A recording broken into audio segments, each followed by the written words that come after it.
तुका म्हणी लोकीच्या व्यवहारे नका डोळे धुरे भरोनी राहो. नाशिवंत देह जाणार सकळ आयुष्य खातो काळ सावधान. विठ्ठल विठ्ठल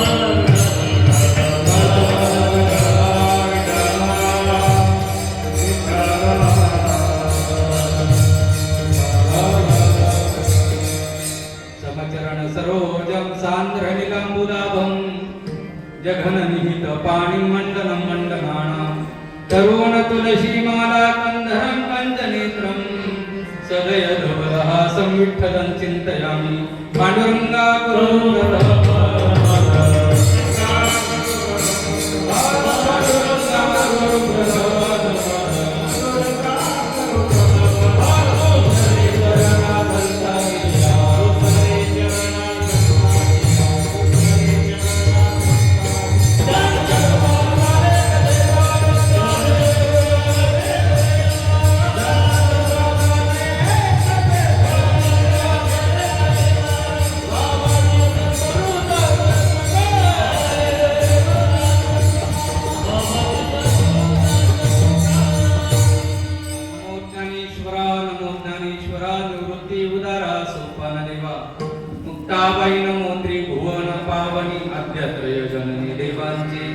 दयांचे केलिया स्मरण होय सकल विद्यांचे अधिकरण तेचे वंदून श्री चरण श्री गुरुचे ते नमस्कार नमो सद्गुरु तुकया ज्ञान दीपा नमो सद्गुरु सच्चिदानंद रूपा नमो सद्गुरु भक्त कल्याण मूर्ती नमो सद्गुरु भास्करा पूर्ण कीर्ती आता विनव वाग विलासिनी जे चातुर्यार्थ कला कामिनी ते शारदा विश्वमोहिनी नमिलिन्या मनोजव मारुत तुल्य वेगम जितेंद्रियं बुद्धिमतां वरिष्ठं वातात्मजं वानरयूत मुख्यं श्रीरामदूतं शरणं प्रपद्ये मस्तकहे पावयामि.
हाची करावा विचार तरावया पार भव सिंधू नाशिवंत देह जाणार सकळ आयुष्य खातो काळ सावधान.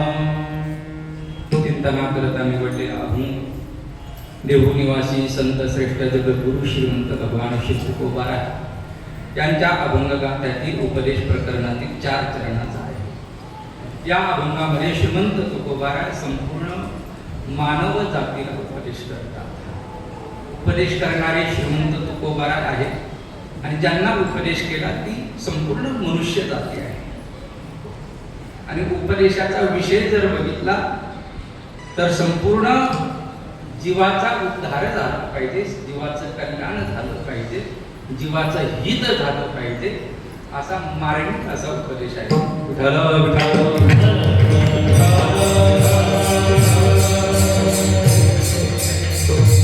श्रीमंत तुकोबारा या अभंगामध्ये प्रामुख्याने 5 प्रकारचा उपदेश करतात. भवसिंधू भवसमुद्र तरुण जाण्याकरता तुम्ही नित्य विचार करा. हा देह नाशिवंत आहे असा नित्य विचार करा. काळ आयुष्य खात आहे याचा सातत्याने विचार करा. संत समागमाची आवड धारण करा हा एक विचार करा. आणि संत समागमामध्ये राहून परमार्थाची तातडी करा, हा एक विचार करा. आणि शेवट श्रीमंत तुकोबाराय सांगतात की या मृत्यू लोकामध्ये व्यावहारिक लौकिक असलेल्या प्रापंचिक संबंधाच्या विचारामध्ये अडकून न राहता आत्मकल्याणाच्या दिशेने तुम्ही विचार करा.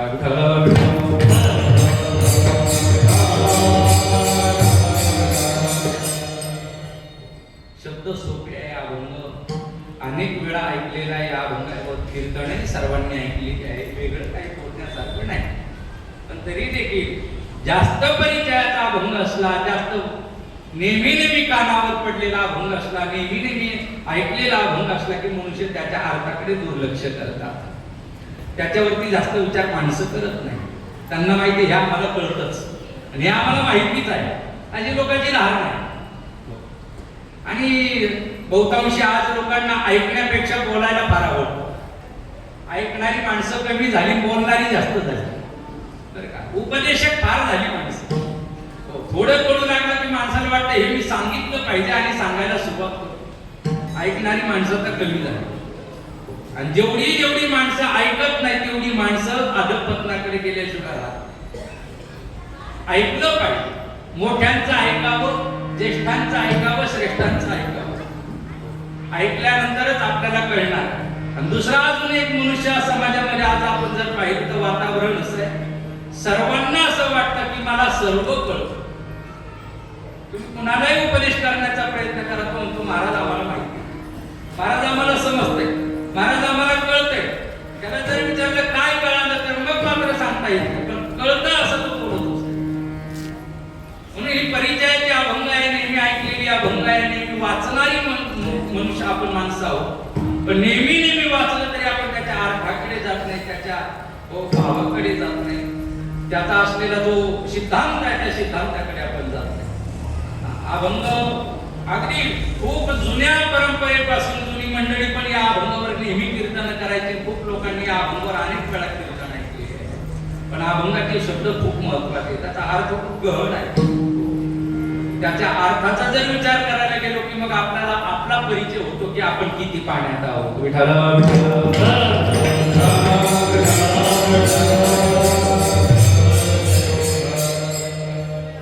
श्रीमंत तुकोबारा सर्व मनुष्याला विचार करायला सांगतात. बसलेली मंडळी म्हणतील महाराज आम्ही जसं कळायला लागलं तेव्हापासून विचार करतो. आता जगामध्ये विचार न करणारा माणूस नाही. आणि एखादा अपवाद असा असेल तो विचारच करत नाही तर समजून घ्यायचं त्याच्यावर परिणाम झालेला असला पाहिजे. कारण डोक्यावर त्याचा परिणाम झाला तो नाही विचार करत. पण जेवढी माणसं आहे तेवढी विचार करणारी माणसं आहे. भला विचाराचा विषय वेगळा असेल, विचाराचं स्थान वेगळं असेल, विचाराची वेळ वेगळी असेल, विचार करण्याची पद्धती वेगळी असेल, पण विचार करतच नाही असा माणूस सापडणार आहे. कुणी जगायचं कसं याचा विचार करतो, कुणी खायचं काय याचा विचार करतो, कुणी समाजात प्रतिष्ठा कशी मिळवायची याचा विचार करतो, कुणी कसं मरायचं याचा विचार करतोय आणि कुणी मेल्यानंतर काय होईल याचा विचार करतोय. पण विचार करतात माणसं विचार करणारे आहे. विचार करणारा न करणारा माणूस शोधून सापडणार. छोट्यातला छोटा मुलगा सुद्धा आज विचारग्रस्त आहे. ज्याला कळतो तोही विचार करतो आणि ज्याला कळत नाही तोही सध्या विचार करतो. पण विचार काय केला पाहिजे आणि विचार कसा केला पाहिजे. आम्हाला विचार करायला समजतो, विचार करतोय, पण त्या विचाराचा परिणाम काय आहे, तो विचार माझ्या हिताचा आहे का याचा विचार अजून आपल्याला कळाला. आणि श्रीमंत तुकोबारा आदी सर्व संत आपल्याला हिताचाच संबंधाने विचार करा म्हणून सांगतात. सर्व संत आपल्या हिताच्या संबंधाने विचार करा म्हणून आग्रह करतात, अट्टहास करतात.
संत वाङ्मयामध्ये जर पाहिलं तर सर्व संत आपल्याला विचार करायला सांगतात आणि हिताचा विचार करायला सांगतात.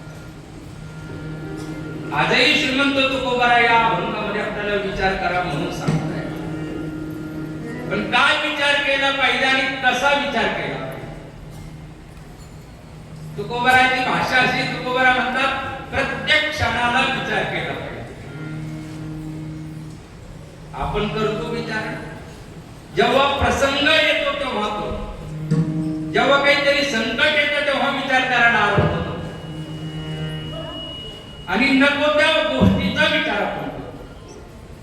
तुकोबारांनी प्रत्येक क्षण विचार करण्याकरता अट्टहास केला.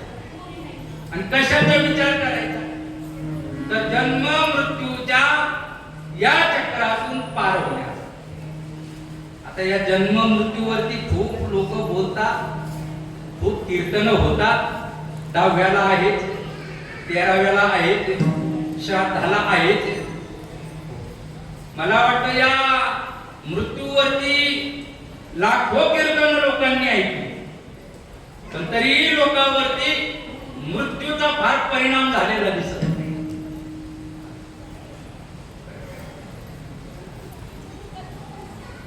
जर मरणाचा प्रसंग कळाला, मरणाचा प्रसंग समोर आला की माणसाने सावध झालं. मृत्यू जर दुःखदायक आहे, जन्म जर दुःखदायक आहे, जन्म मृत्यूचं चक्र जर दुःखदायक आहे, तर त्याच्यावर विचार करून मनुष्याने सावध झालं पाहिजे. पण तसं होत. एखाद्याला शुगर झालेली आहे, त्याला माहिती शुगर वाढली की त्रास आहे, शुगर कमी झाली तरी त्रास आहे. पण ज्याला 400-500 शुगर झाली तरी देखील तो त्याच्याकडे दुर्लक्ष करत असतो आणि त्याच्या आवडीचा गोड पदार्थ समोर आला का तो एखाद्या वेळेला काय होतं, म्हणजे तो काय करतो, त्याच्याकडे दुर्लक्ष, कानाडोळा करतो. पण त्याच्या नंतरचे परिणाम जे आहे बोलूच काय. वर्तमानामध्ये तुम्ही कोणताही विषय भोगत असाल तर तो भोगत असताना आनंद देईल, तो भोगत असताना सुख देईल, तो भोगत असताना तुम्हाला छान वाटेल. पण परिणामाचा विचार, सर्व भोगांच्या परिणामाचा विचार दुःख आहे. हा निर्विवाद सिद्धांत आहे.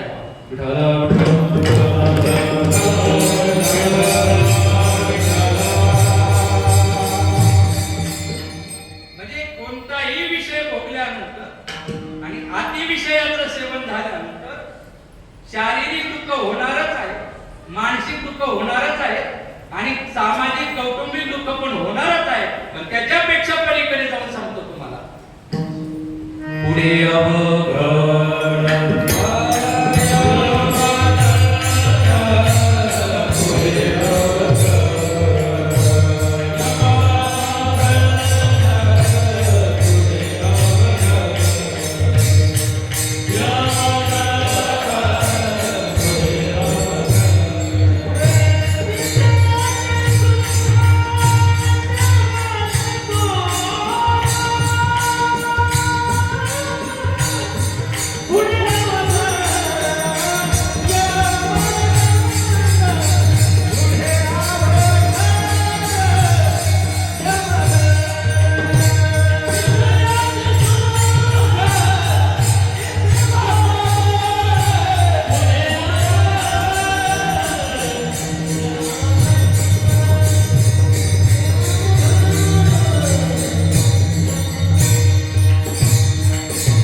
सुख येथे वाटे गोड, पुढे अवघड यमदंड. ते ऐकलं नाही का? खूप वेळा ऐकलं,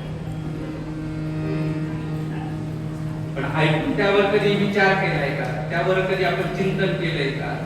आणि चिंतन करून कधी आपण बदलण्याचा प्रयत्न केलाय का? नाही. माफी मागून सध्या परमार्थ फक्त सांगण्याकरता जास्त झाला, परमार्थ जगणारी माणसं कमी झाली. अभंगाचे चिंतन सांगणारी माणसं फार झाली, पण अभंगासारखं जगणारी माणसं फार कमी. आणि म्हणूनच काय परिणाम होत नाही समाजावर. म्हणूनच समाज आपला ऐकत. जो जगतो ना त्याचा समाज ऐकत असतो, जो बोलतो त्याचा नाही ऐकत. जो त्या पद्धतीने जगतो त्याचा समाज ऐकत असतो, त्याला पाहून अनुकरण करत असतो. यद्यदाचरति श्रेष्ठस् तत्तदेवेतरो जनः सयत् प्रमाणं कृते लोकस्तदनुवर्तते. हे तो वडील जे जे करीती तया नाम धर्म ठेविती ते रणुष्टिती सामान्य सकळ. काय नामकरांची भाषा. हे तो वडील जे जे करीती तया नाम धर्म ठेविती. आणि पुढे ऐका, येर अनुष्ठिती सामान्य सकळ. सकळ सामान्य हो, सर्व जे सामान्य माणसं आहे ना ते त्याचं अनुकरण करतात. कुणाचं? जे ज्येष्ठ श्रेष्ठ मंडळी जगतात त्याचं अनुकरण. तुम्ही काही स्थानावर गेले ना तर त्या स्थानावर गेल्यावर तुम्हाला सांगावं लागत नाही तर शांत बसा.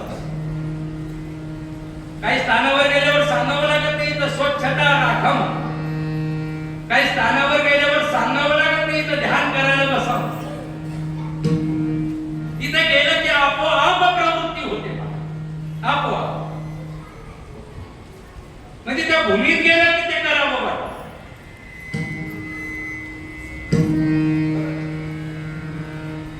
जेवढी रामकृष्ण परमहंस विवेकानंदांची जेवढी काही मठ आहे, जेवढी काही आश्रम आहे भारतात असू द्या भारताच्या बाहेर असू, तुम्ही त्या आश्रमामध्ये त्या मठामध्ये गेल्यानंतर तुम्हाला सांगावं लागत नाही ते शांतता राखा. त्यांच्या त्या मठामध्ये त्यांच्या आश्रमामध्ये प्रवेश केला की मनुष्य आपोआप शांत होतो. तिथे जाऊन सांगावं लागत नाही ध्यानाला बसा. त्या हॉलमध्ये गेला की मनुष्य स्वतःहून ध्यानाला बसतो. श्री क्षेत्र देवगडला गेले की सांगावं लागत नाही स्वच्छता राखा. अहो कागद पडलेला दिसला की कोणता मनुष्य स्वतः जाऊन कागदाला उचलून कचराकुंडीत टाकतो. आणि त्याच्या घरी जर पाहिलं तर घरी भला मोठा कचरा साठलेला आहे, पण देवगडला एक कागद त्याला दिसला तरी तो उचलून टाकावा. आळंदीला गेलं की नामोबाराच्या दरबारात गेलं की सहज प्रवृत्ती होते की आजन वृक्षाखाली पारायण करावं. सहज प्रवृत्ती होते की सभा मंडपात विना मंडपामध्ये बसावं. सहज प्रवृत्ती होते की तर कान धरून उडी मारून दंडवत घालावं. सहज. आता इथे सांगावं लागलं नाही, उपदेश करावा लागला नाही. का? त्यांच्या जगण्याला त्यांच्या स्वतःच्या कृतीला पाहून मनुष्य कृती करत असतो. आणि आता तसं चित्र पाहायला भेटत नाही. आता सांगणारी फार आहे, बोलणारी फार आहे, आणि त्याच्या अर्थानुसार सिद्धांतानुसार जगणारी माणसं तुम्ही, म्हणून परिणाम होतो. नित्य विचार करणारी माणसं आणि आपल्या आत्मकल्याणाचा विचार करणारी माणसं फार कमी. बोलूच काही 99% सध्या लोक दुसऱ्यांचा विचार जास्त करतात.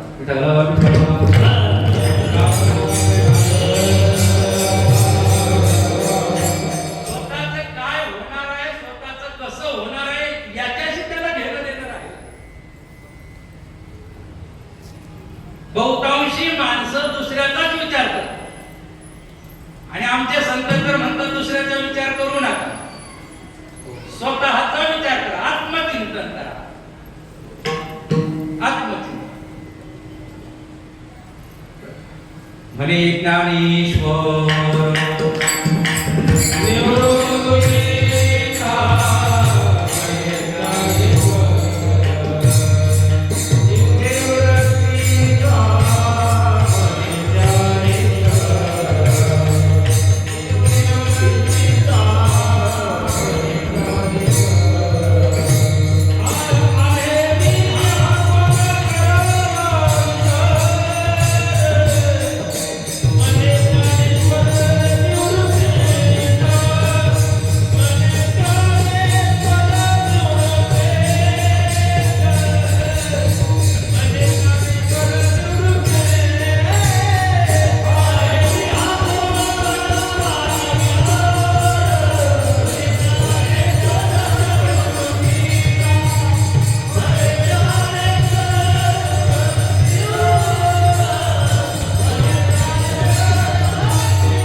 आहे मी हा कोण करावा विचार मने ज्ञानेश्वर निवृत्तीचा.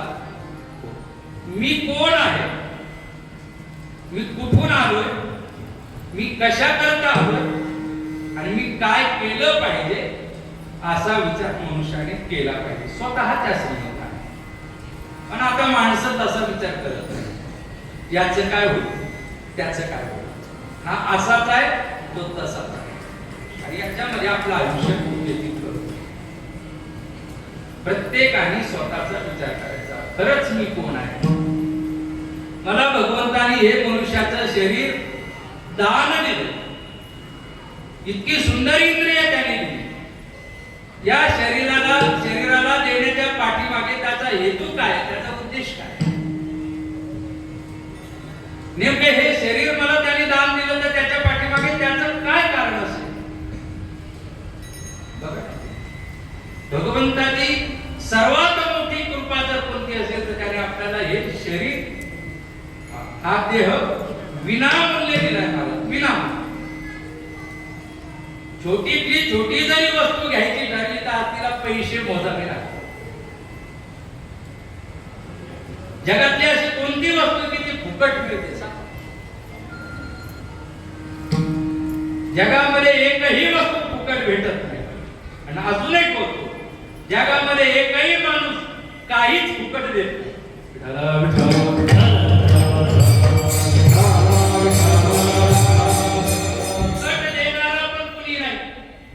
फुकट कोणती वस्तू पण भेटत नाही. संसारातली असू द्या नाही तर परमार्थातली असू द्या, कोणतीही गोष्ट विकतच घ्यावी लागते. आणि सारी माणसं विकायलाच बसली महाराज, फुकट वाटायला कोणी बसलं. पण परमात्मा असा आहे की त्याने हे आपल्याला विनामूल्य हे शरीर आणि अमूल्य किमतीचं दिले. विशेष म्हणजे या शरीराच्या किमतीचा विचार करा जरा. किंमत होणार नाही, किंमत करता येणार.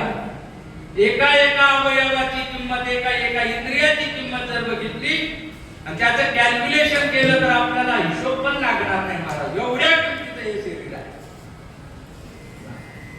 तर मोबाईलला नाही येत ना, फुकट दिलंय, दान म्हणून दिलंय. आता दान शब्दाची व्याख्या सांगतो तुम्हाला. जे दिल्यानंतर त्याच्या बदल्यात काहीच घेत नाही आणि पुन्हा काही घेण्याची इच्छा ठेवत नाही, त्याला दान म्हणतात. तुका माने दान सेवा घेतला, सेवा घेतला वासुला, सेवा घेतला तुका माने दान सेवा घेतला,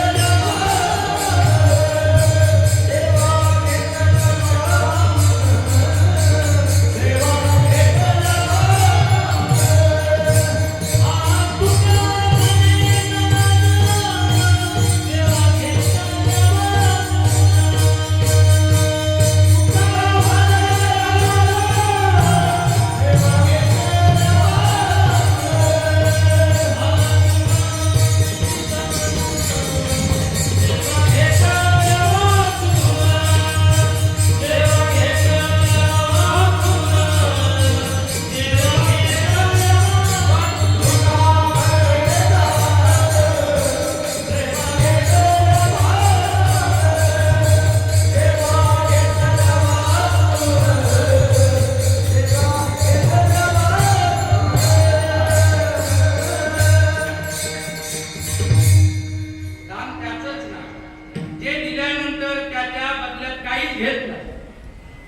आणि देत असताना मला कधीतरी काहीतरी तो देईल अशी भावना ठेवत नाही, त्याचं नाव आहे. आता असं दाखवून देतानीच तो काहीतरी घेतो, नाहीतर देताना ही तरी भावना की आज नाही तर उद्या तुम्हाला काहीतरी देईल. दान कोण करत? दानाच्या व्याख्या वेगळ्या आहेत. त्यांना दान करणारी माणसं जरी तिथं राहतील तरी काहीतरी त्यांच्या पाठीमागे त्यांचा स्वार्थ आहे. काही नावाकरता दान करतात, काही मोबदल्यासाठी दान करतात, काही प्रसिद्धी करता दान करतात. अगदी निष्काम निरपेक्ष भावनेने निराभिमानी भावनेने देणारी माणसं कमी आहे. पण परमात्मा असा आहे महाराज, म्हणून तर असं म्हटलंय, तोची एक दानशूर दाता म्हणतो. दानशूर आहे, तोच एक आहे. परमात्म्याशिवाय आणि संताशिवाय निरपेक्ष दान करणारे कोणी दाता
अमूल्य कृतीचं शरीर आपल्याला दान केलं. आणि उद्देश काय? या देहाच्या द्वारा, या शरीराच्या द्वारा त्याने जन्म मृत्यूची परंपरा खंडित केली पाहिजे. तैसे येण्याचे शरीरे शरीराये निसरे किंबहुनाये रजारे चिरापडे. या देहाच्या माध्यमातून, या शरीराच्या माध्यमातून जन्म आणि मृत्यू संपवता आला पाहिजे आणि त्याने तो संपवण्याकरता प्रयत्न केला पाहिजे. हा उद्देश आहे. पण जन्माला आलेली सारीच माणसं या जन्म मृत्यूच्या परंपरेला खंडित करण्याकरता प्रयत्न करत नाही. यावत् जीवं सुखं जीवेत् तृणं कृत्वा घृतं पिबेत् भस्मीभूतस्य देहस्य आगमनं कुतः. प्रत्येकाची धारणा एवढीच आहे. काय? यावत् जीवं सुखं जीवेत्. जोपर्यंत आयुष्य आहे तोपर्यंत सुखाने जगा, म्हणजे मजा करा, आयुष्य करा. माणसाची धारणा एवढीच आहे. बोलतात ना माणसं, आहे तोपर्यंत घ्या मजा करू, असं म्हणतात माणसं. काय म्हणतात?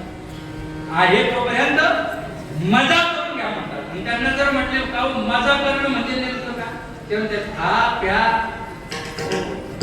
तुम्हाला पाहिजे ते. आम्हाला कधी कधी माणसं म्हणतात, ते म्हणतात महाराज माणसाने आयुष्यात आलं की सारं केलं पाहिजे. काय म्हणतात? होतात माणूस. म्हटलं असं का बरं? ते म्हणतात या जन्मात नाही करायचं तर कोणत्या जन्मात करायचं, आणि आता नाही करायचं तर कधी करायचं.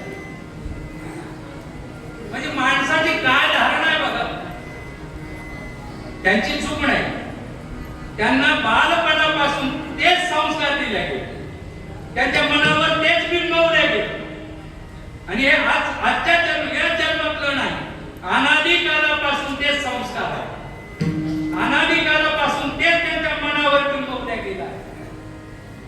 असे क्वचित माता होऊन गेल्या, क्वचित असे बालक होऊन गेले की त्यांना उपजतात त्यांच्या आत्मकल्याणासंबंधाने, मुक्ततेच्या संबंधाने, ब्रह्मज्ञानाच्या संबंधाने, आत्मोद्धाराच्या संबंधाने सांगितलं गेलं. बोलून जाईल. एक मुलाचा जन्म झाला.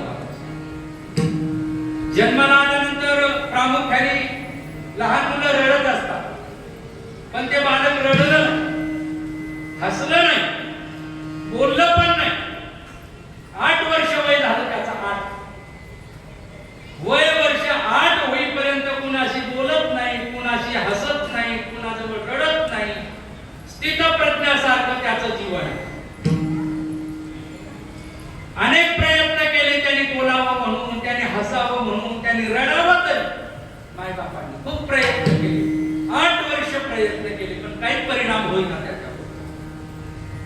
काही परिणाम. एके दिवशी पूज्यपाद आचार्य आले पहा, आणि आचार्य आल्यानंतर आचार्य दारामध्ये उभे बाहेर, आणि तो मुलगा आतमध्ये घराच्या आतमध्ये उभा आहे.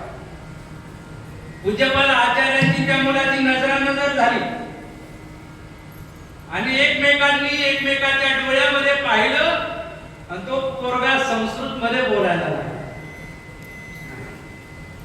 भवतः नाम किम, भवान कुतः आगतवान, भवान किम कारणात आगतवान.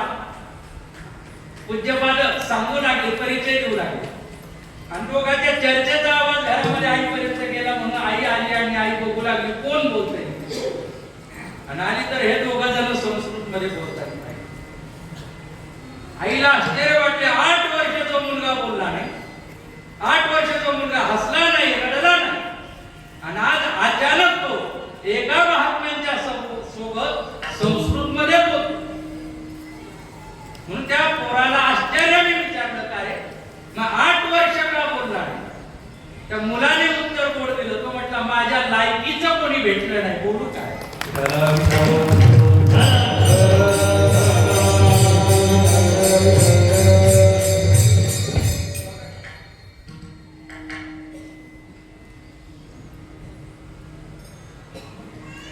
परिस्थिती अशी आहे,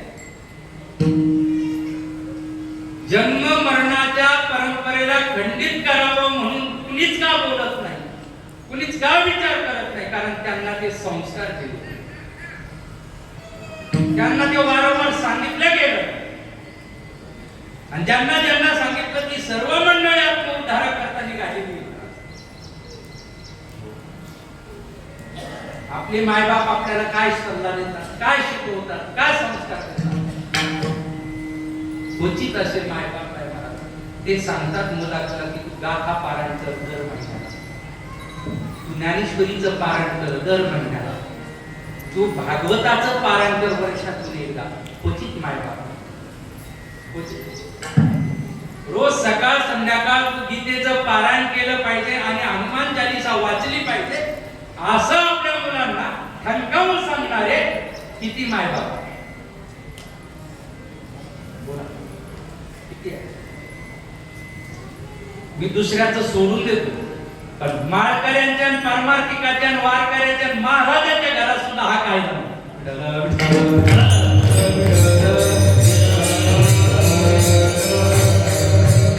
हा विचार नाही करत.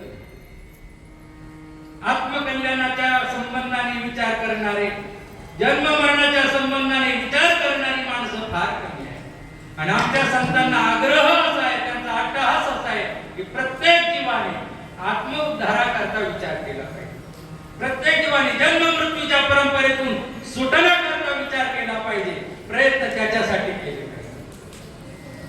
बरं सांगत नाही, स्वतः तेच केलं महाराज. याजसाठी केला होता अट्टहास. एका जन्मात नाही, महाराज होता अनेक जन्म त्याच्यासाठीच अट्टहास केलाय. कशाकरता? शेवटचा दिवस गोड व्हावा. जन्म मरण थांबलं पाहिजे.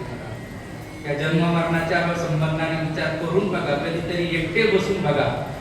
गर्भवासाचं दुःख आठवा, गर्भात असताना होणाऱ्या वेदना आठवा. काय सांगू गर्भीची यातना, मज भोगिता नारायणा, मांस मल मूत्र जाणा, तुझ क्षणोक्षणा ध्यात असे. आईच्या गर्भामध्ये असताना तो जीव त्यावेळेला त्याची भावना व्यक्त करतो. काय सांगू गर्भीची यातना, परमात्म्याशी बोलतो तो जीव आईच्या उदरात. मज भोगिता नारायणा, हे नारायणा, गर्भीची यातना मी भोगत असताना तुला त्या यातना काय सांगू.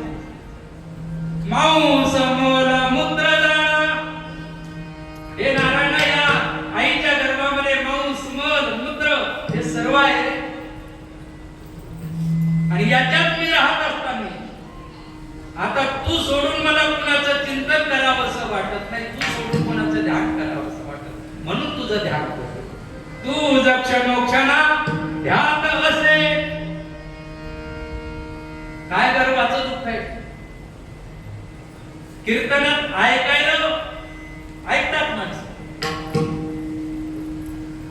पण हे गर्भवासाचं फक्त कीर्तनात ऐकण्यापुरतं नाही, एकट्याने बसायचं, आपल्या खोलीचा दरवाजा बंद करायचा, एकांतात आणि शांत बसायचं आणि असं डोळ्यासमोर चित्र आणायचं, मी आईच्या गर्भात कसा असेल. तर आईचा गर्भ म्हणजे एअर कंडिशन आहे का? नाही ना. काय नाना बाराड बोलतात, मातेची उदर कुहरी पचोनी विष्ठेच्या दातरी उकडोनी नवमासवरी जन्म जन्म मरती. नाथांनी गोड वर्णन केले. नाकी तोंडी कृमी किडे विष्ठाले पचहूकडे गर्भवासाचे दुःख गाढे कवना पुढे सांगावे.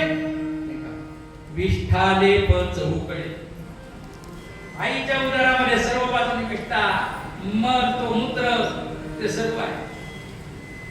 त्या मलमूत्रामध्ये राहताना नाकी तोंडी कृमी किडे, नाकामध्ये तोंडामध्ये सर्वत्र ते छोटे छोटे किडे, तो सारा.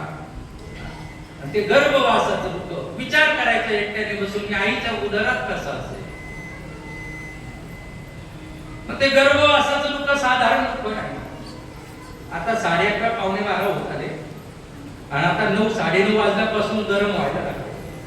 मग 9:30 10 ची गरमी सुद्धा आपल्याला सहन होत नाही. त्या गरमीत आपल्याला इतकं उकडायला लागतं. आईच्या उदरामध्ये किती उकडले आहे. तिथे फॅन लावता येत नाही, तिथे एसी बसवता येत नाही, तिथे कूलर आणता येत नाही. बघा, मग ते गर्भवासाचं इकडून तिकडून 10व्या महिन्यामध्ये प्रसूत झाली. प्रसूत होताना दुःख आहे. येताची कर्मजारण मान तुझी अडकली. कधी कधी एखादा जीव जन्माला येताना आडवा होतो आणि डॉक्टर सांगतात सिजर करावं. मग ते दुःख. आणि जन्माला आल्यानंतर तर महाराज म्हणतात त्या दुःखाला पण पारावा. फक्त एवढा फरक आहे की बांधल्यावर ते दुःख कळत.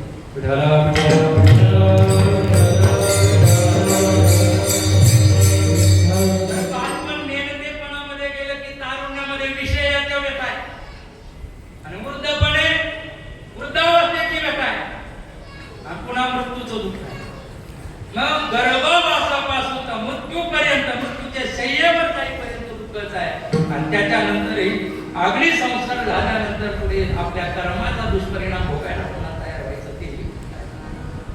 आणि हा मनुष्य देह तर या दुःखातून वेगळं होण्याकरता, या जन्म मरणाच्या परंपरेला खंडित करण्याकरता माणसं वर्तमान जगतात. ते म्हणतात घ्या पूजा करू, घ्या हौस करू, गाव मेलं म्हणजे गेलं, कोण बघायला आहे. पुन्हा जन्म नाही म्हणणारी माणसं पण आहे. पण महाराज म्हणतात खंडितेन करण होणे गाढव कुतरा कर्मानुभवच्छति जीव एकहा. असं समजू नका की मला आता मेल्यावर पुन्हा जन्म भेटेल का.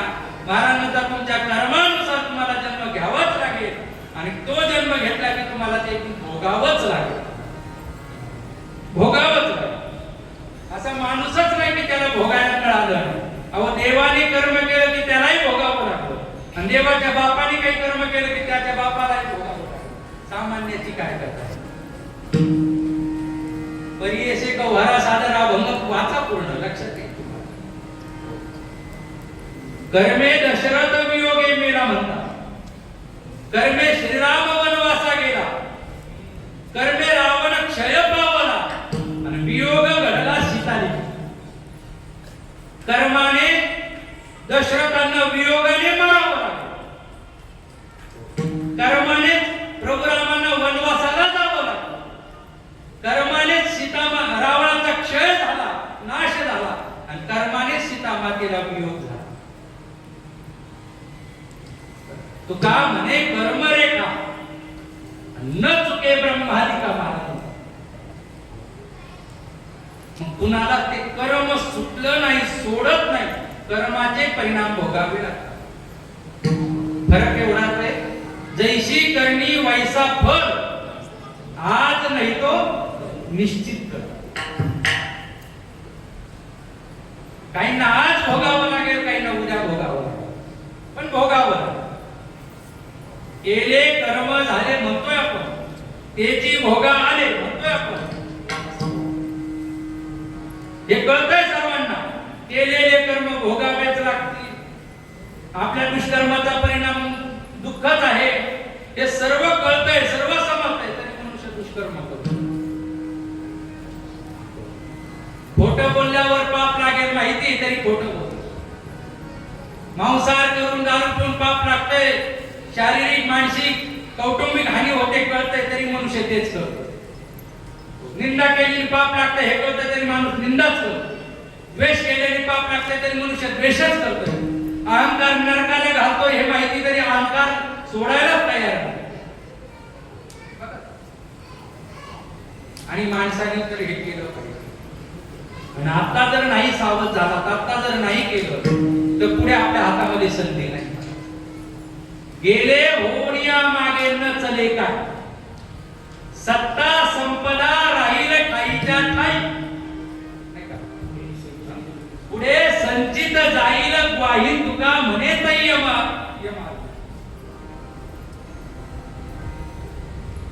आपल्या हातातली वेळ निघून गेली की मग पश्चातापाशिवाय पर्याय.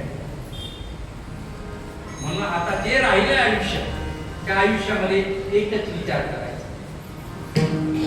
काय विचार करायचा, कसा विचार करायचा, कुणी करायचा?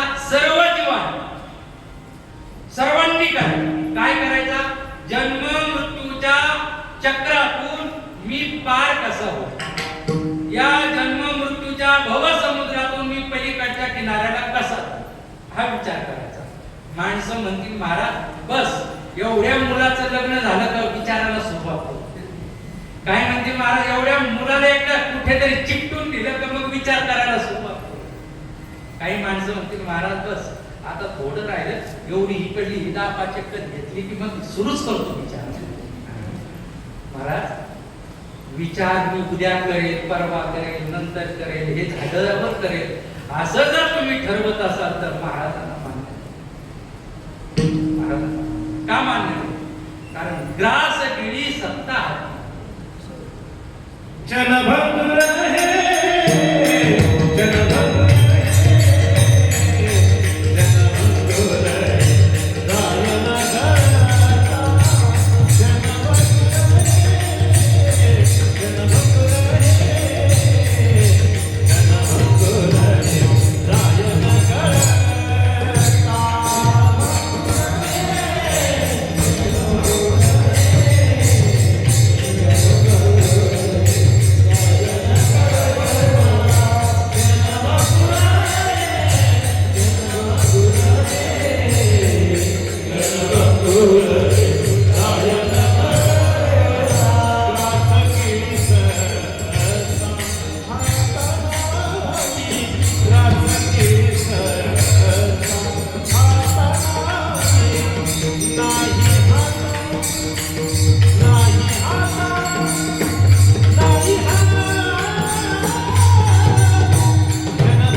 प्रपंचाच्या बाबतीत संयम नाही माणसाला, पण परमार्थात करतात. करू महाराज, जाऊ महाराज, बघू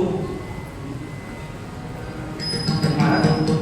परमार्था करता जेवढा तुम्ही वेग कराल ना तेवढं तुमचं कल्याण. माणसं त्याच्यासाठी काही करत नाही. संसार करता किती काय. आता मी पाहतो बऱ्याच लोकांना असं झालंय, कधी कीर्तन संपलं, कधी आम्ही जेवण करून, कधी आम्ही निघतो. काम आहे माणसं ठरवून आलेले, इतक्या वाजेपर्यंत वापस यायचं. म्हणजे त्याच्याकरता माणसाला काही पण परमार्थाच्या संबंधाने काही करत. विचार करायचं म्हणतात. कधी करू म्हणतात, नंतर करू म्हणणाऱ्याला महाराज म्हणतात नंतर चालणार. मग हा जन्म मृत्यूचा संबंध कायमचा तुटला पाहिजे. या भवसमुद्रातून आम्ही पार झालो पाहिजे. हा विचार सर्वांनी करायचा. पण कसा करायचा पाहिजे?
भवसिंधू पार तरावया हाची विचार क्षणोक्षणी करावा.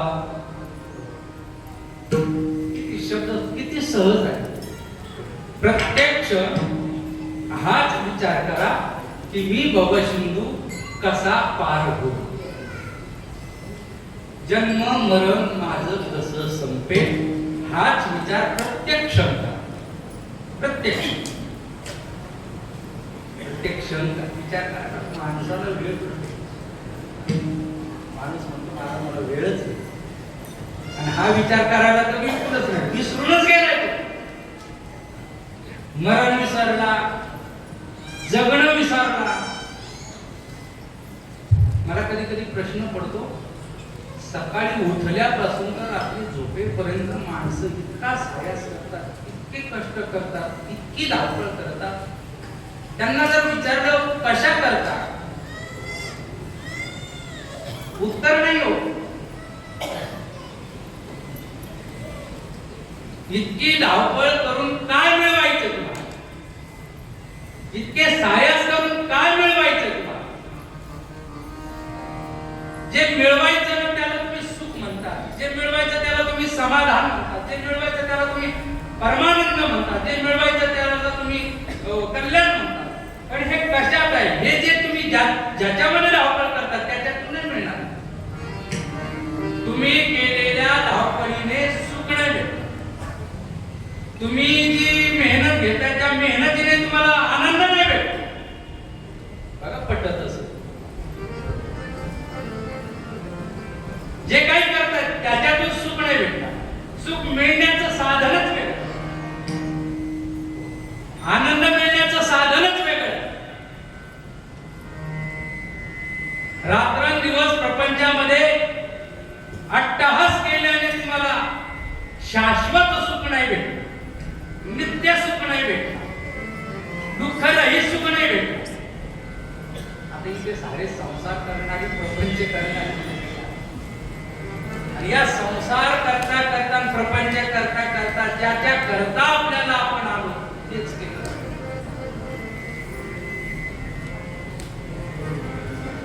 संसार केलाय सर्वांनीच केला, प्रपंच सर्वांनीच केला, पण ते करता करता त्यांनी त्यांचं साध्य सोडलं, त्यांचं ध्येय सोडलं. सावता महाराजांनी प्रपंच करता करता संसार करता करता कुटुंब पद्धती चांगली चालवता त्यांच्या जीवनाचा हेतू साध्य केला. सर्व संत संसार करता करता ते तिथपर्यंत पोहोचले. आपण आता आपल्याला विचारा, खरंच आपण संसार करता करता आपण जे काही करतो ते करून तिथपर्यंत पोहोचू? विचारून का? स्वतःला विचारा, स्वतःचं उत्तर शोधा. काय एक मोठ्याचं वाक्य मला वाटतं आता 10-15 दिवसापूर्वी पण कुठेतरी वाचलं बा.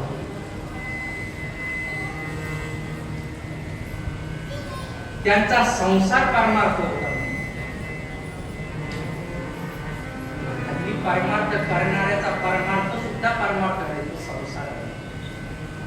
पूर्वीची माणसं दिसायची संसारात, परमार्थ करणारी. आता माणसं दिसतात परमार्थात, पण परमार्थात ते परमार्थ करत नाही, संसार करतात. म्हणजे हा जमीन आसमानाचा अंतर आहे.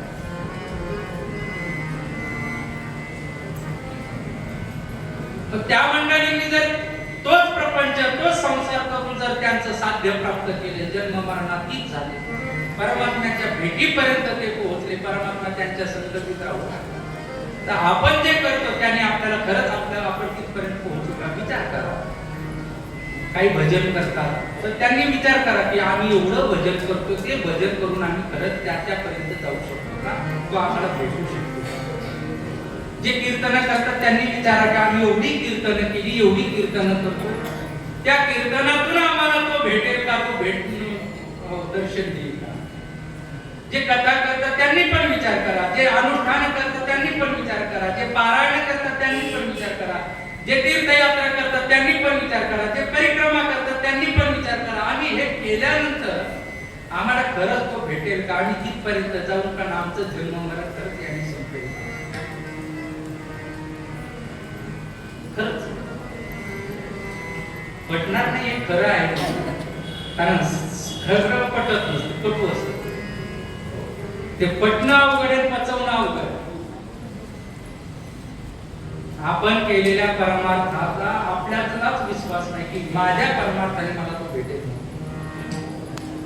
आपलं सर्वांचं ज्ञानोबांच्या भाषेत सांगतो, ज्ञानोबा म्हणतात आपला परमार्थ, आपली भक्ती कशी माहिती, आपल्या अंतःकरणामध्ये परमात्म्याबद्दल शुद्ध प्रेम नाही, खरं प्रेम नाही, देवाबद्दल संतांबद्दल आहे प्रेम, पण खरं आणि शुद्ध नाही, निरपेक्ष नाही, निर्हेतुक प्रेम नाही, निराभिमानी प्रेम नाही. आपण देवावरती जे प्रेम करतोय ना ते सकाम प्रेम आहे, कामनेने केलेलं प्रेम. देवावरती जे प्रेम आहे ना आपलं ते अभिमानी प्रेम आहे, त्या प्रेमात सुद्धा अहंकार आहे. देवावरती शुद्ध, खरं, निरपेक्ष, निराभिमानी, निर्हेतुक प्रेम करणारी खूपच थोडी माणसं आहे, खूपच. भलं ते आज माझं बोलणं पटणार नाही, प्रवाहाच्या विरुद्ध वाटेल, पण सत्यस्थिती तीच आहे. देवावर खरं प्रेम करणारा माणूस जो असेल ना, मग त्याला आता माणूस म्हणायचा नाही, तो संत झालेला आहे असं समजायचं. कारण संत देवावर एवढं प्रेम करतात. वैष्णव तो जया अवघी देवावरी माया, देवावर संपूर्णतः प्रेम करणारे वैष्णव. आपण देव सोडून सर्वावर प्रेम करतो, सर्वावर. आपलं प्रेम देवावर कमी टक्क्यात, जास्त टक्क्यावरील प्रेम आपलं इतरांवर वाटलं गेलं. देवावरचं जे प्रेम आहे ना ते कमी प्रमाणामध्ये आणि बरं जे केलं ना ते काहीतरी भावनेने केलं, काहीतरी अपेक्षेने केलं.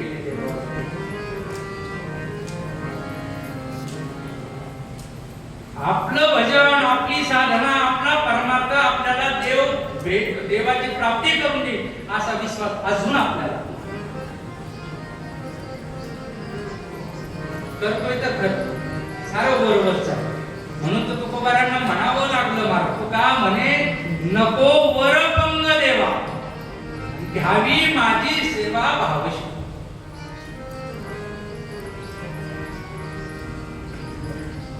आतमध्ये शुद्धता नसेल बाहेरून कितीही परमार्थाचं नाटक केलं, किती मोठं वैभव दाखवलं तर ती विटंबना आहे. ऐका ज्ञानोबांच्या ओ सगळी तोरण बांधिले का दरिद्री अन्न लिंपिले कुंकुम शेंदुरे केले कांतहिले. ओव्यांचा अर्थ खूप गोड आहे. ज्ञानोबांच्या ओव्याचा सिद्धांताची ओवी सांगतो. ज्ञानोबा बोलतात ए रवी तरी पंडू सुता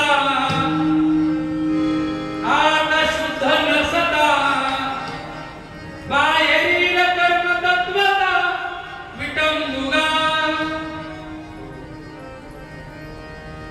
ए रवी तरी पंडू सुता आत शुद्ध नसता बाहेरील कर्म तत्वता विटंबुका. कळ सगळी माझे पोकळ जळोते वरील झल्लाड काय करावे चित्री व फळ आतुसे गाढव तीर्थे न्हाणीला. मृत जैसा शृंगारीला गाढव तीर्थे न्हाणीला कटू दुधिया माकीला गुळे जैसा. मेलेल्या माणसाचा किती शृंगार केला तर तो शृंगार जसा वायाला जाणार आहे. गाढवाला कोणत्याही तीर्थात किती वेळा स्नान घातलं तरी ते स्नान घालणं जसं वायाला जाणार आहे. आणि कडू कारल्यामध्ये कडू भोपळ्यामध्ये कितीही गुळ घातला तर तो जसा वायाला जाणार आहे. तसं शुद्ध अंतःकरण नसताना देवावर प्रेम नसताना केलेला कितीही मोठा परमार्थ दाखवत असेल तरी तो परमार्थ तुम्हाला जन्म मृत्यूतून पार करू शकत नाही, भगवत भेट करून देऊ शकत नाही. परमार्थ थोडा करा पण शुद्ध करा, चांगला करा. आता दिखावा फार करा, असणं कमी, दिसणं फार, दाखवणं फार, डिजिटल झालं सारं. पण अवस्था कमी आहे, व्यवस्था खूप झाल्या, खूप. बाकीचं ऐश्वर खूप वाढलंय परमार्थात, पण वृत्ती अवस्था नाही तशी, साधना नाही तशी. आणि महाराजांना ते अपेक्षित नाही. जर तुम्हाला तुमचा परमार्थ जन्म आणि मरणाच्या पलीकडे घेऊन जाणार असेल तर मग तो परमार्थ, आणि तो परमार्थ जर घेऊन जात नसेल तर तो परमार्थच नाही. तुम्ही संसार करता करता सुद्धा ते करू शकता, प्रपंच करता करता सुद्धा ते करू शकता, नित्य विचार करू शकता, नित्य साधना करू शकतात. आमच्या संतांनी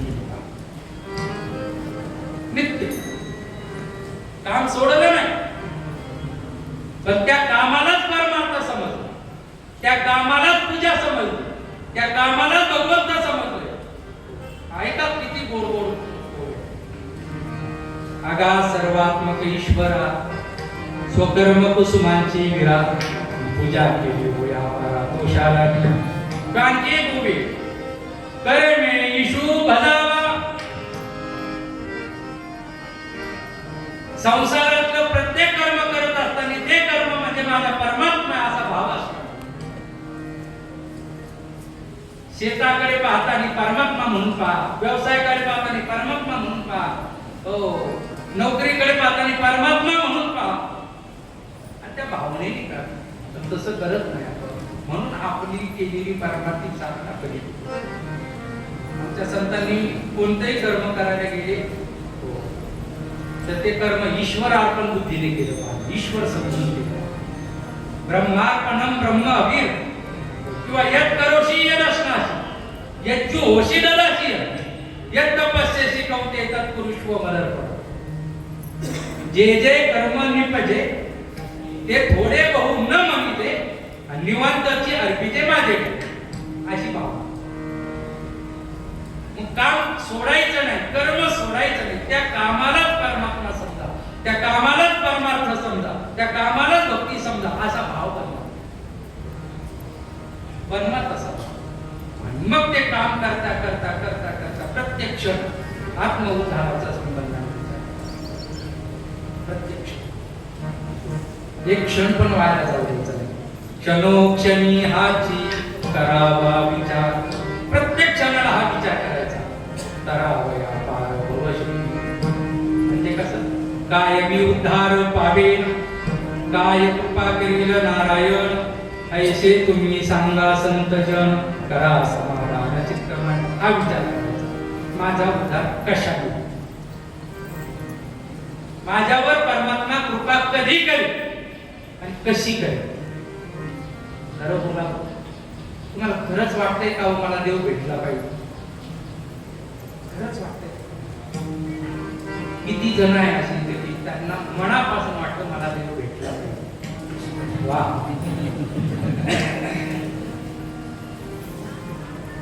एवढी प्रांजळ भावना जरी मनात आली ना तरी देव भेटल्याशिवाय राहणार. पण कन्फ्युजन आहे.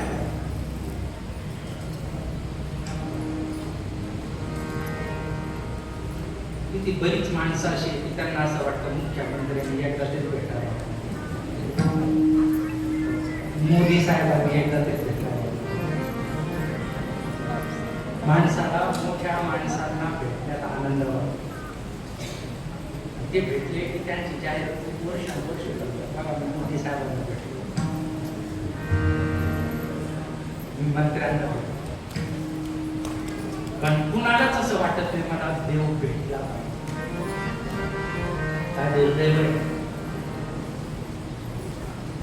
मला देव भेटावा अशी इच्छा नाही प्रामाणिक. तो भेटावा म्हणून अट्टहास नाही. आमच्या संतांना तो भेटत नाही म्हणून प्राण देण्याची तयारी. तो भेटावत नाही म्हणून कासावीस आहे. तो भेटत नाही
संतांना प्रत्यक्ष तो भेटत नाही म्हणून तर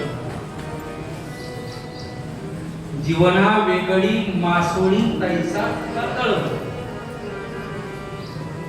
पाण्यातून मासा बाजूला केल्यावर जशी माशाची अवस्था आहे तसे देव भेटत नाही म्हणून साधकाची आणि संतांची अवस्था असू. खरं बोला, आम्हाला देव भेटला नाही किंवा देव भेटत नाही किंवा देव दर्शन देत नाही म्हणून तुम्ही रडले का? वाचलं खरं बोलायचं.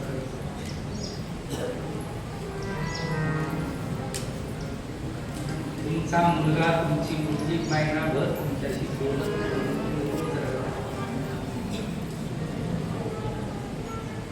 जावई उठला म्हणून रोज रडतात. यावर्षी जावई धोंड्याला आला नाही म्हणून पण रडले. पण देव भेटत नाही, देव भेटला नाही, देव दर्शन देत नाही, देव कृपा करत नाही म्हणून तुम्ही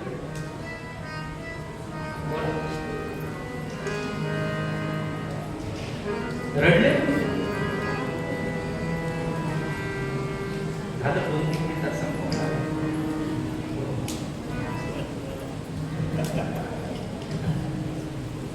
सर्वांना देव भेटीची ओढ लागली.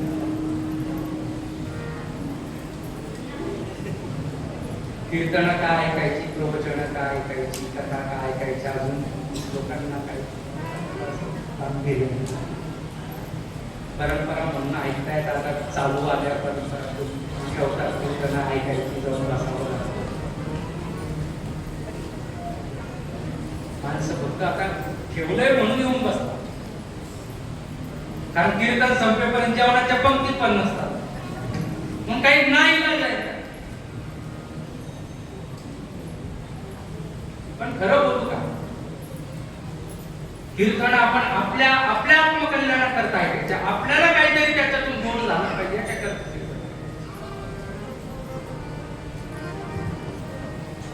मला कधी कधी बोलतात, ते म्हणतात महाराज उकळून पेलो आम्ही. लोक काय म्हणतात, महाराज आम्ही उकळून पेलो म्हणतात.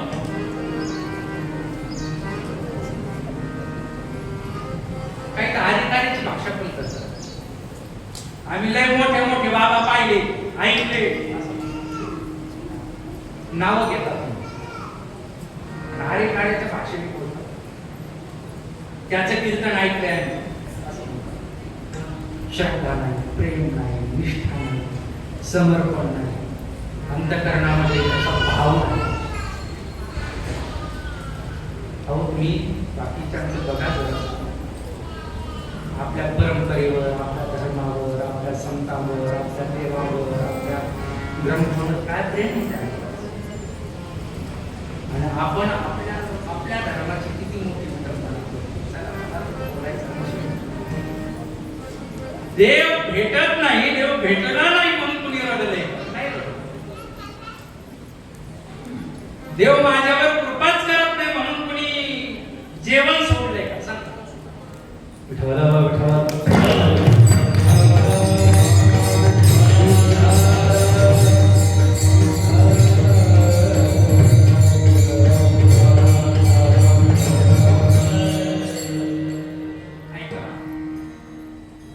देव माझ्यावर कृपा करत नाही म्हणून कुणी जेवण बंद केले, जेवण सोडले.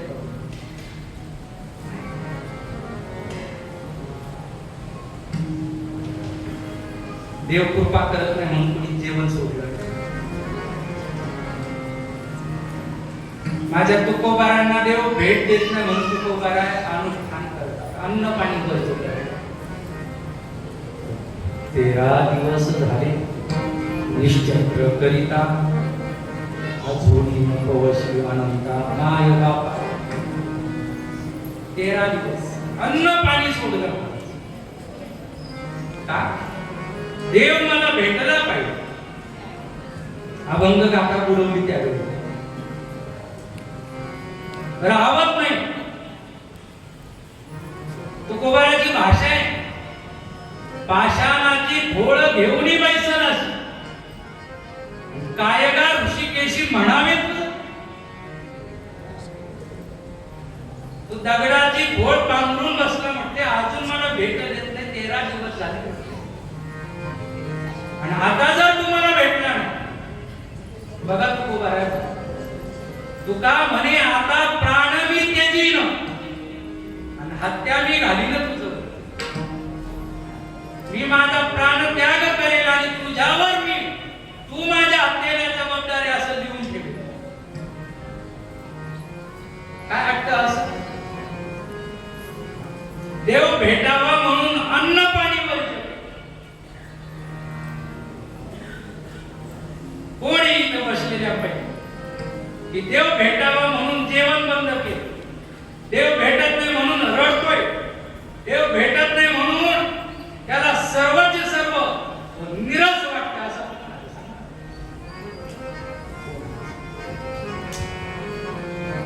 ना. देव भेटीची तळमळ आहे ना, जन्म मरणातून पार होण्याची तळमळ आहे ना, त्याच्या संबंधाने विचार.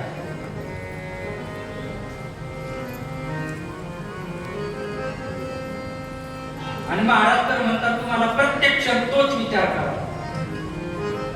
याच्यातून कसं पार होईल, आमचा उद्धार कशाने होईल आणि आम्हाला परमात्मा कधी भेटेल.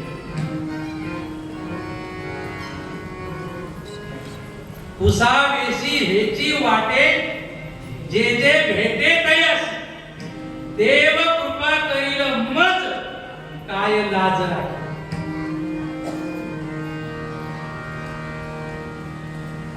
अशी अंतःकरणामध्ये अवस्था झाली पाहिजे. देव माझ्यावर कधी कृपा करेल, देव मला कधी भेट देईल आणि मी या जन्म मरणाच्या पलीकडे कधी जाईल. कारण याच्यातून पार होणं जरा कठीणच होतं.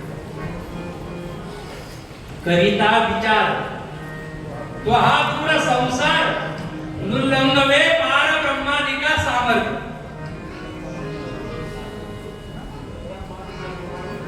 ब्रह्मादिका पार न उल्लंघवे सामर्थ्य.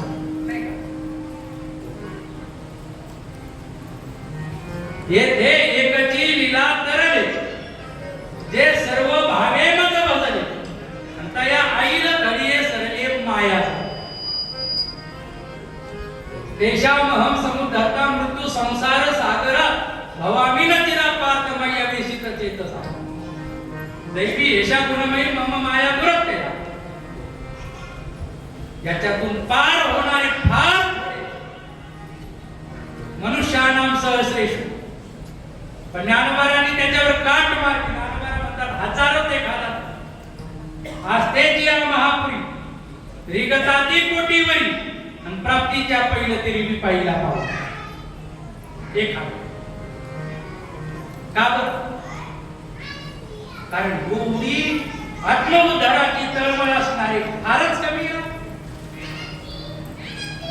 देव भेटावा अशी तीव्र तळमळ असणारे फारच कमी आहे.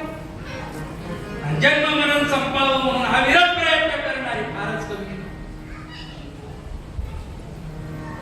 काही तर माणसं म्हणतात महाराज आजचा दिवस गेला बस झाला, उद्या पाहू. काही सोयी सुद्धा नाही. मला देवाने शरीर दिलंय, मला बोलता येते, मला वाचता येते, मला ऐकता येते, मला पूजा करता येते, मला देवाला बघता येतोय, हे सर्व मला अनुकूल आहे. तरी मी हे करत नाही याचा विचार माणूस करत नाही. काय शोकांतिक आहे, किती मोठं दुर्दैव आहे. म्हणून पुन्हा संतांना सांगावं आजही तुकोबारा ती जागृती देतात. क्षणोक्षणी हा करावा विचार करावा तुम्ही प्रत्येक क्षणाला हाच विचार करा. हा भवसिंधू म्हणजे जन्म मरणाचा समुद्र आम्ही कशाने पार होऊ. म्हटले भाऊ आता नाही केला नंतर केला तर चालणार नाही का? महाराज चालणार नाही. म्हटले हा देह इतका नाशवान आहे तो कोणत्याही क्षणाला नाशिवंत देह जाणार सकळ.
दुसरा विचार करायचा, हा देह नाशवंत आहे आणि तो जाणारा आहे.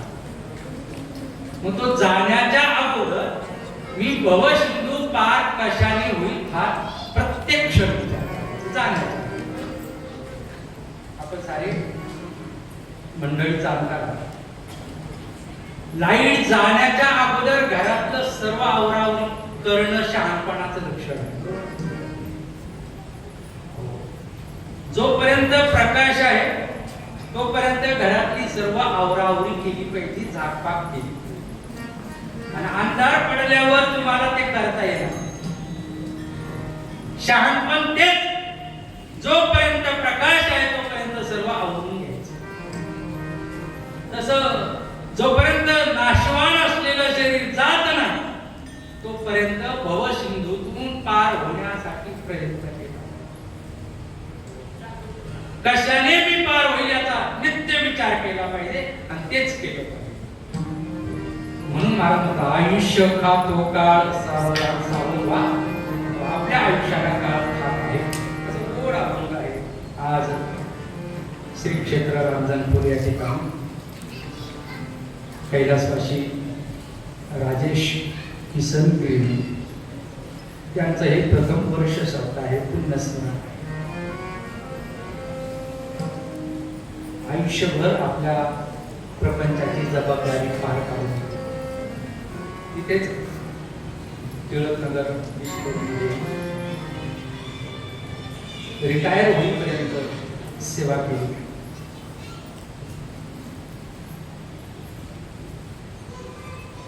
सर्वांनी त्यांना अनुभवलेलं आहे, त्यांना पाहिलेलं आहे. शांत स्वभाव होता, सर्वांमध्ये मिसळून राहणं होतं. भलं व्यसन जडलेलं असेल,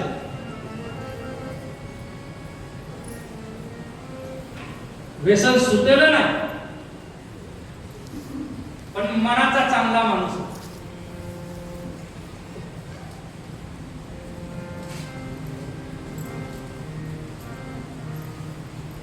आपलं कर्म करताना, आपली जबाबदारी पार पाडत असताना आपल्या कामाशी प्रामाणिक माणूस होता.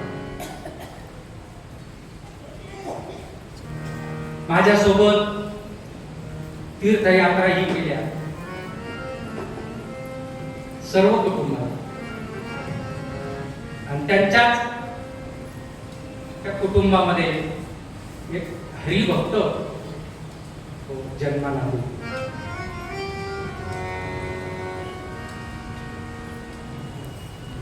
दुसरीला होता विचार, आजीचे आणि आजोबाचे संस्कार, त्यांची परमार्थिक भावना, साधू संतांबद्दल असलेली निष्ठा, वारकऱ्यावर असलेलं त्यांचं प्रेम, त्या आजीचे त्या आजोबाचे संस्कार. आणि इथे आम्ही रंजनपूर मध्ये 2005 साली आम्ही एक सप्ताह सुरू केला. मग बंडू लांडगे असतील, दादा अण्णा लांडगे आता श्रावण अण्णा निर्मळ असतील, भाले मामा असतील, ही 2-4 मंडळी सर्वात प्रथम पैठणची वारी करून माझ्याकडे, रावसाहेब नाना चौधरी, हे 4-5 लोक माझ्याकडे आले. मी हरिद्वारवरनं नवीनच आलो होतो. लक्ष्मी नारायण नगर मध्ये तिथे त्या मंडळींनी मला एक रूम घेऊन दिली होती, तिथं मी राहतो. आणि मग त्यांच्या माध्यमातून पैठणला आम्ही सोबत होतो. पैठणला त्यांनी दिल्लीत जात असताना आम्हाला ऐकलं होतं, पाहिलं होतं. आणि मग त्यांनी आग्रह धरला, महाराज आपण आमच्या गावामध्ये सप्ताह सुरू करू. म्हणून आम्ही तो सप्ताह सुरू केला होता. आणि विचार तेव्हा दुसरीला होता. ते आजीचे आजोबाचे संस्कार होते. भले राजे भाऊ व्यसन करत होते, पण त्यांना म्हणजे परमार्थाची आवड नव्हती असं नाही, परमार्थाबद्दल खूप प्रेम होतं. विशाल यायचा, हरिपाठाला यायचा, पारायणाला यायचा. मग तेव्हापासून मी पण जवळ करायचो मुलांना. रांजणखोलमध्ये आता मला काही माझा परिचय द्यायचा. मग त्या विषयाला तेव्हापासून गोडी लागलेली होती. नंतर शालेय शिक्षण घेतलं, इंजिनियर झाला. प्रभातमध्ये पण त्यांनी जॉब केला. पुण्याला कमिस नावाची जगातल्या दुसऱ्या क्रमांकाची कंपनी, त्या कमिस कंपनीमध्ये तो जॉब करू लागला. पण मन मात्र उद्विग्न राहायचं की आपण याच्यासाठी नाही. मग त्या आजीचे संस्कार, आजोबाचे संस्कार, वारंवार त्यांची चर्चा व्हायची. दरवर्षी आम्ही सप्ताहाला आलो की त्या सप्ताहाचं वातावरण. निर्णय घेतला एक दिवस, काकड्याला जाता आलं आणि त्याला ड्युटीवर असताना कार्तिक स्नानामध्ये त्याने विचार केला, जर माझी ड्युटी जर मला काकडा करू देत नसेल तर ती ड्युटीच करू कशा. निर्णय घेतला, जॉब सोडला आणि आश्रमामध्ये आला. मला तुमच्याकडे राहिला. चांगला अध्ययन केले, अजूनही शिकतोय. मग वडिलांच्या सोबत, आईच्या सोबत सर्व तीर्थयात्रा पण आमच्या बरोबर झाल्या. एक तेवढा एक विषय जर सोडला, तर एक व्यसन जर सोडलं तर बाकी सर्व अंगाने चांगलं जीवन. मी काय कोणाची प्रशंसा स्तुत्या कधी करत नाही, पण तो व्यक्ती रॉयल होता, मनाने खूप चांगला.